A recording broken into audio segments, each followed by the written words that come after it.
दोस्तों स्वागत है आप सभी का आपके अपने YouTube चैनल पर। मैं हूं सविता। कैसे हैं आप सब। तो दोस्तों आज की हमारी जो क्लास है ये बीएड सेकेंड ईयर की पेपर सेकंड की है, जिसमें हमारा टॉपिक होगा मीडियन का, यानी कि मध्यांक क्या है इसके बारे में जानेंगे, इसकी परिभाषा क्या है, विशेषताएं, गुण व दोष के बारे में। तो दोस्तों देखिए आज की ये क्लास और आज का ये टॉपिक बहुत ही ज़्यादा इम्पॉर्टेंट है, क्योंकि हर बार एग्ज़ाम में इस टॉपिक को पूछा जाता है और श्योर है कि इस बार भी आपके एग्ज़ाम में ये देखने को मिलेगा। तो दोस्तों आज का ये टॉपिक काफ़ी इम्पॉर्टेंट है, तो आप क्लास में एंड तक बने रहिएगा और अपना टॉपिक क्लियर कीजिएगा। तो चलिए क्लास को स्टार्ट करते हैं। अगर आप चैनल पर पहली बार हैं तो चैनल को सब्सक्राइब कर लीजिएगा।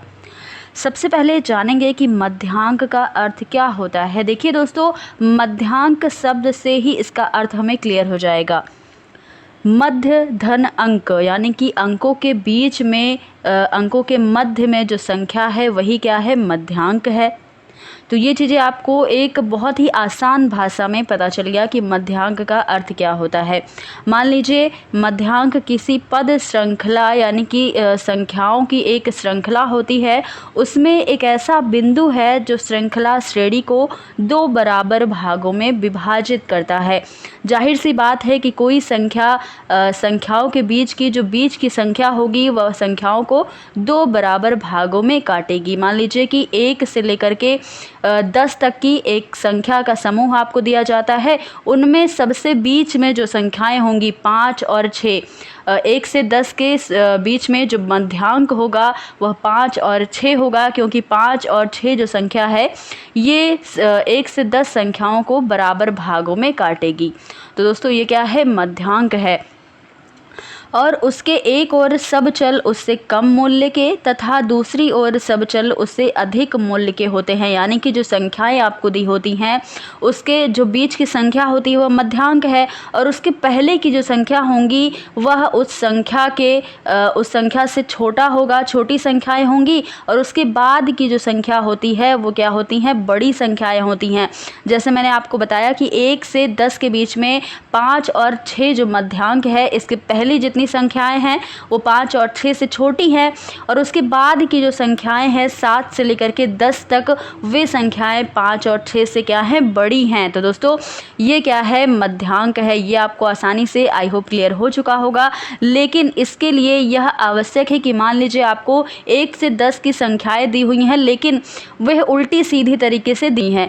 आपको क्या करना है, पहले इन सभी संख्याओं को आरोही क्रम में रखना है। आरोही क्रम में अगर आप नहीं रखेंगे तब आपका मीडियन जो है वो सही मीडियन फाइंड आप नहीं कर पाएंगे। अगर आपको मीडियन फाइंड करने का जो तरीका है वो नहीं पता है तब आपको मेरे चैनल पर बीएड सेकेंड ईयर के पेपर सेकंड की जो प्लेलिस्ट है उसमें आपको सबसे पहली वीडियो आपको यही मिलेगी कि मीन, मोड और मीडियन कैसे फाइंड करते हैं। तब आप उस वीडियो को देखिएगा, आपका ये सारे टॉपिक जो है कैसे फाइंड किया जाता है मीन, मोड, मीडियन को, ये आपका क्लियर हो जाएगा। आगे देखिएगा, मध्यांक की परिभाषा की बात करें तो सबसे पहले प्रोफेसर के ने और प्रोफेसर कीपिंग के अनुसार परिभाषा दी है कि मध्यांक वितरण के मध्य मूल के रूप में परिभाषित किया जाता है। यह एक ऐसा मूल्य होता है कि उससे कम या उससे अधिक मूल्य समान बारंबारताओं के साथ हों। प्रोफेसर बावले ने कहा है कि यदि एक समूह के दो पदों को उनके मूल्य के अनुसार क्रमबद्ध किया जाए तब लगभग मध्य पद का जो मूल्य है वही क्या है, मध्यांक है। डॉक्टर चतुर्वेदी के अनुसार कि यदि एक श्रेणी के पदों को उनके परिणामों के आधार पर आरोही अथवा अवरोही क्रम से लगाया जाए तो बिल्कुल बीच वाली राशि के मान या माप को ही मध्यांक कहते हैं। देखिए किन्हीं संख्याओं को आप सिर्फ आरोही क्रम में लगाएं या फिर अवरोही क्रम में लगाएं, आप दोनों तरीके से कर करके मध्यांक को डिफाइन कर सकते हैं। आगे है मध्यांक की विशेषताओं के बारे में। तो मध्यांक बिल्कुल बीच वाला पद नहीं होता, बल्कि उस पद का मान या मूल्य होता है। अगला क्या है, मध्यांक संपूर्ण श्रेणी के दो भागों में विभाजित करता है, जिसमें एक भाग मध्यांक से कम और दूसरा भाग मध्यांक से अधिक होता है। तो ये चीज़ें मैंने आपको पहले ही आसानी से समझा दिया था। आगे देखेंगे, मध्यांक निकालने के लिए श्रेणी के मूल्यों को आरोही तथा अवरोही क्रम में रखना पड़ता है। यदि पदों की संख्या सम होती है, यहाँ पर एक चीज़ देखिएगा कि यदि पदों की संख्या जो संख्याएं हैं सम संख्या है तो मध्य के दो पदों को के मूल्य को जोड़कर 2 का भाग देने पर जो मूल्य आता है वही माध्यिका होती है। तो यहाँ पर जो संख्याएं अगर सम है तब आपको कैसे ज्ञात करना है, तो ये चीज़ें दी हुई हैं। अब देखिएगा मध्यांक के गुण क्या क्या है। तो मध्यांक जो है ये बहुत ही सरलता से ज्ञात किया जा सकता है। पदों के एक क्रम में लगा देने से मध्यांक की स्थिति का आसानी से हमें ज्ञात हो जाता है। मध्यांक को बड़ी निश्चितता के साथ ज्ञात किया जा सकता है, इसमें त्रुटियां कम होती हैं। मध्यांक दिए गए पदों का एक ही अंश होता है, इसलिए वह संपूर्ण समूह का प्रतिनिधित्व करता है। इसका मान सभी पदों पर आधारित होता है। इसमें यदि इसमें 2 पदों की संख्या मालूम हो तो बिना समस्त पदों का परिणाम जाने ही हम मध्यांक को ज्ञात कर सकते हैं।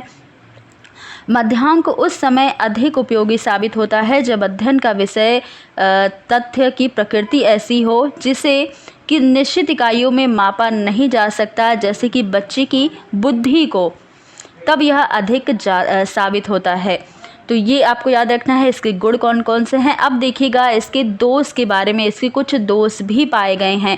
इसका उपयोग केवल विशेष परिस्थिति में ही किया जा सकता है, जैसे कि उस परिस्थिति में जब विवरण जो है वो अपूर्ण है, तब इसका हम उपयोग कर सकते हैं। तो ये क्या है, इसका एक दोष है।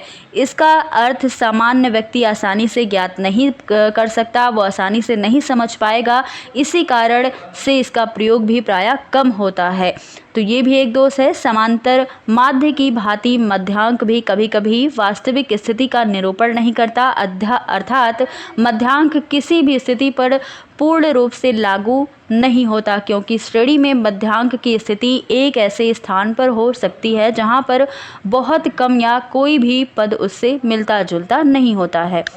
अगला है पदमाला में बहुत ज़्यादा अंतर या विचलन होने पर कभी कभी मध्यांक प्रतिनिधि मात्र नहीं होता, अतः पदों के विस्तार में बहुत ज़्यादा भिन्नता होने पर परिणाम भ्रामक हो सकता है। तो ये सारे दोष भी मध्यांक में पाए जाते हैं। तो दोस्तों आपको ये सारे दोष याद रखने हैं, गुण याद रखने हैं, इसकी विशेषताएं याद रखनी है और इसकी परिभाषा व अर्थ को, सारी चीज़ें आपको मध्यांक के बारे में बहुत ही अच्छे से पढ़ना है और याद रखना है, क्योंकि ये टॉपिक आपके एग्ज़ाम में पूछा जा सकता है और श्योर है ये टॉपिक आएगा ही आएगा। तो दोस्तों ये थी आज की क्लास। मध्यांक का टॉपिक आपको कैसा लगा, समझ आए कि नहीं आया, ये चीज़ें आपको कमेंट बॉक्स में बतानी है और फिर मिलेंगे अगली क्लास में कुछ नए टॉपिक के साथ। तब तक के लिए आप सब पढ़ाई करते रहिए। धन्यवाद।